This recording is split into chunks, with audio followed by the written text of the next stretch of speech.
Ouais, je sais que je suis pas forcément très actif. Ça, je le sais. J'ai été malade. Non par le Covid, j'étais cloué à mon lit à vouloir rien faire. Pour moi, ça me fait chier. Ça me fait chier parce que j'aime bien vous faire des vidéos, j'aime bien vous raconter des choses, j'aime bien vous faire passer du temps, vous voyez. Donc là, sans plus tarder, on va passer directement à l'histoire de Paul Pogba. On commence direct.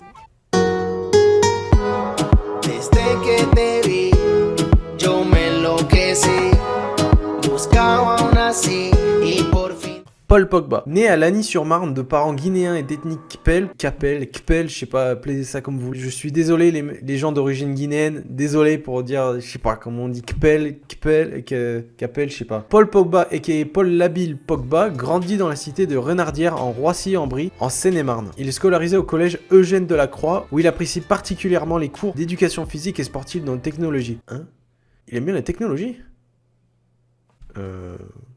Rares sont ces personnes qui aiment. Contrairement à ses frères, Mathias et Florentin préfèrent représenter la Guinée, tandis que Pogba préfère représenter la France en sélection nationale. Entre ses 7 ans et ses 9 ans, Paul Pogba est un joueur confirmé de tennis de table en Île-de-France, aux côtés de ses frères Florentin et Mathias, indiquant que même Paul a fini à la 3e place d'un tournoi s'étant déroulé en Seine-et-Marne en 2001, et que seuls Florentin, 2e, et Mathias, 1er, ont fait mieux que lui à ce tournoi. Avant même le foot, ils étaient pas mal au tennis de table. Franchement, j'aimerais bien être à leur place parce que tu vois, les 300 professionnels, ils ont même été très bons en tennis de table. Ils commencent à jouer au football à l'US Roissy-en-Brie, puis à l'US Torcy. Ouais, on appelle ça Roissy-en-Brie, Torcy, je pense. C'est comme l'USMO, chez moi, hein, Olivier, tout ça. Il intègre ensuite les équipes jeunes du Havre, où il devient capitaine des moins de 16 ans, suscitant déjà les convoitises de Manchester United. Parce que ce mec, il était précoce, il a pas fait les choses comme nous en France. Lui, il est parti directement à 12 ans à Manchester United, mais il y a beaucoup de personnes qui font comme lui, par exemple Anthony Le Talley qui était parti à Liverpool très très jeune, et il a pas su s'imposer. Lui, fort heureusement, il s'est imposé, il est parti ailleurs. Bref, on en reparlera après, on reste focus sur sa carrière du début. À l'été 2009, le HAC, le Havre du coup comme tout le monde l'appelle, dénonce l'attitude de Manchester United. Le club normand indique que le joueur est sous accord de non-sollicitation qui est contraint de signer un contrat avec le club normand. Grâce à une autorisation provisoire de la FIFA, Pogba rejoint le centre de formation mancunien. En 2010, un accord amiable entre les deux est trouvé. Comme ce que je vous ai dit avant, il va commencer avec Manchester United, mais ça va se compliquer un petit peu. Ça va pas comme sur des roulettes au début, vous voyez. Né d'un père chrétien et d'une mère musulmane, il se convertit à l'islam. Voilà, je voulais juste vous le dire. Pour ceux qui ne savent pas, je vais pas épiloguer sur le sujet.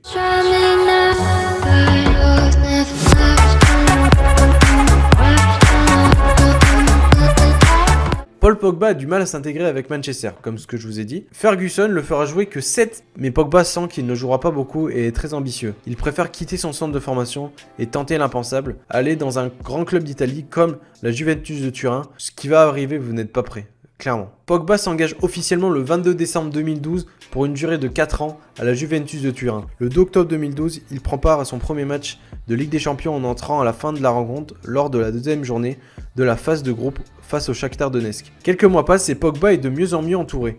Pirlo, Arturo Vidal, Carlos Tevez, Marquisio.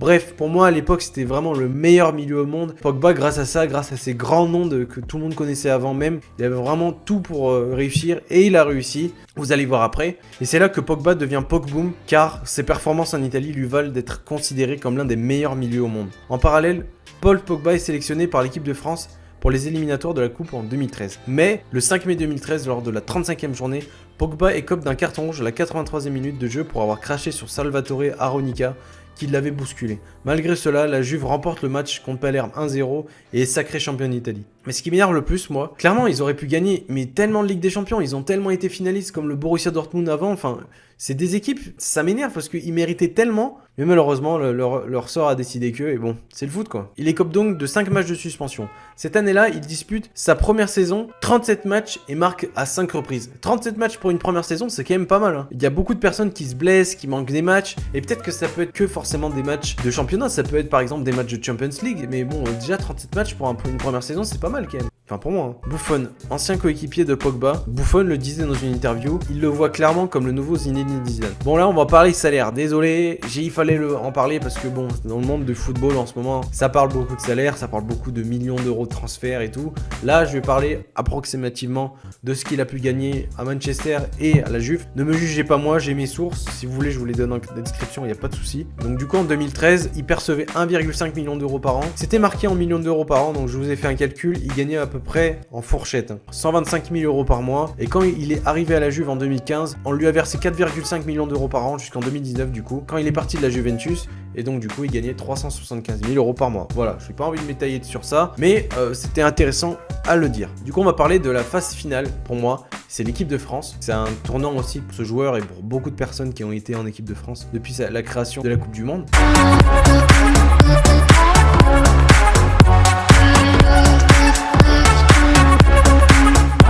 Le 14 mars 2013, Didier Deschamps appelle Pogba en équipe de France pour la première fois en équipe de France dans le cadre des éliminatoires pour la Coupe du Monde 2014. Pogba s'impose en équipe de France assez rapidement, il est logiquement convoqué pour la Coupe du Monde 2014 qui se déroule au Brésil. Lors du 8ème de finale contre le Nigeria, ouais on passe les poules, c'était bien mais sans plus quoi. Il ouvre le score de la tête sur un corner mal senti par le gardien Vincent Enyama et est élu homme du match entraînant la qualification de la France pour le quart de finale 2-0. À l'issue de cette compétition, il est désigné meilleur jeune joueur, devançant les deux autres finalistes entre guillemets, son refrain, son compatriote, bref, appelle ça comme tu veux, Raphaël Varane et le néerlandais Memphis Depay.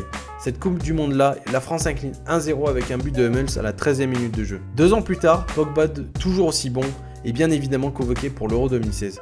Pogba fait de très bons matchs à l'Euro, mais l'équipe de France est malheureusement éliminée par le Portugal en finale. Bref, je veux pas envie de détailler sur l'Euro 2016. La Coupe du Monde 2018 pour la France est rentrée dans l'histoire. On va parler de la Coupe du Monde 2018 parce que je préfère parler de positif que de négatif, même si en Euro 2016, on le sait tous qu'ils ont bien joué, ils ont joué à la Deschamps, peut-être des fois dégueulasse, mais pour les contres, bref, ils étaient très bons. Et la Coupe du Monde 2018, ça a été vraiment la révélation de l'équipe de France sous l'ère Deschamps. On peut dire ce qu'on veut, mais depuis l'ère Deschamps, finaliste de l'Euro, vainqueur en finale de Coupe du Monde 2018 et une Coupe du Monde, que dire de plus? Que dire de plus de Deschamps, mis à part merci Deschamps? On commence. France-Australie. France-Australie. Bon, je vais vous le dire quand même, mais c'était vraiment une calamité. La France a fait un match catastrophique, mais Pogba délivre la France avec un but à 10 minutes de la fin. Enfin, là, la France est ultra critiquée par son manque d'envie, par son envie de jouer, par son manque d'envie, par sa cohésion de jeu. Bref, rien ne va et Deschamps est très critiqué. Après la pression des premiers matchs, Pogba monte en puissance à l'image du collectif français. L'équipe de France a vu qu'elle était très critiquée, donc ils ont préféré se dire bon, on préfère perdre avec dignité plutôt que se laisser faire.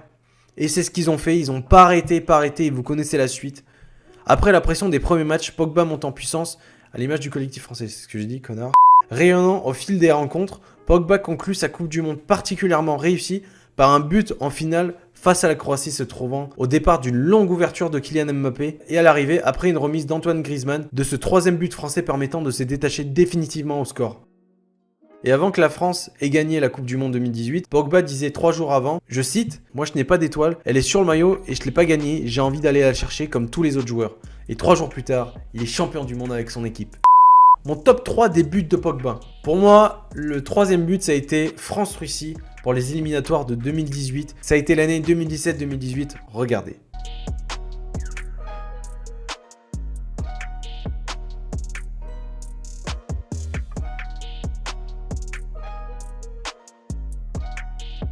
Mon 2e but, pour moi, sincèrement, ça a été France-Pays-Bas. D'une énorme frappe de 30 mètres et boum, il frappe, but. Vraiment, regardez tous, c'est que du bonheur.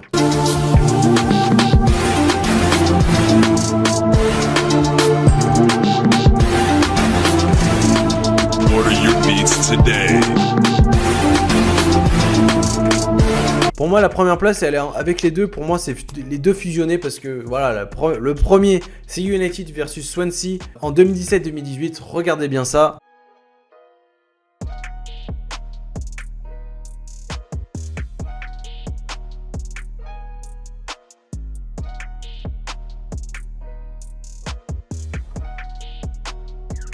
Et après, le 1 bis, forcément, c'est le France-Croatie. Derrière lui, il y a pas Pogba. Une première fois et la deuxième.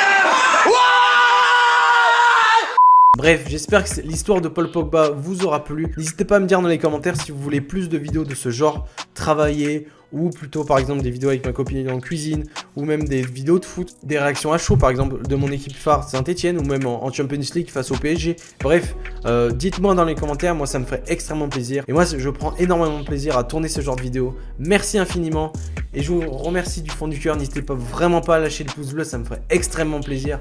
Et un petit commentaire pour me dire si vous avez bien aimé ou pas. Je suis accepté de la critique négative ou positive. Bref, merci infiniment. Seul on va vite, ensemble on va plus loin. Merci infiniment, j'irai plus loin sans vous. Oula. Pardon. J'irai plus loin avec vous, pardon. Merci infiniment, je vous aime tous. Et à la fois prochaine. Allez, ciao, bye bye, c'était Dr. Ivan. Peace.